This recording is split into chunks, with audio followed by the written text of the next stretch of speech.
Hello guys, this is Yul De Vera. Please subscribe my YouTube channel at it's all about Valenzuela.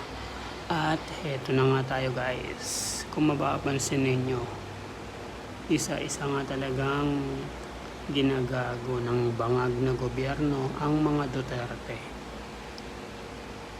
Iniisa-isa nilang kasuhan para nga naman mawalis ang kanilang mga katunggali. At yun ay ang mga Duterte. Ito hindi isang fake news. Ito ang katotohanan guys. Mamulat tayo sa hindi patas na labanan ngayon sa eleksyon. Kaya guys, huwag sayangin ang boto. Straight vote para sa PDP laban senatorial slate.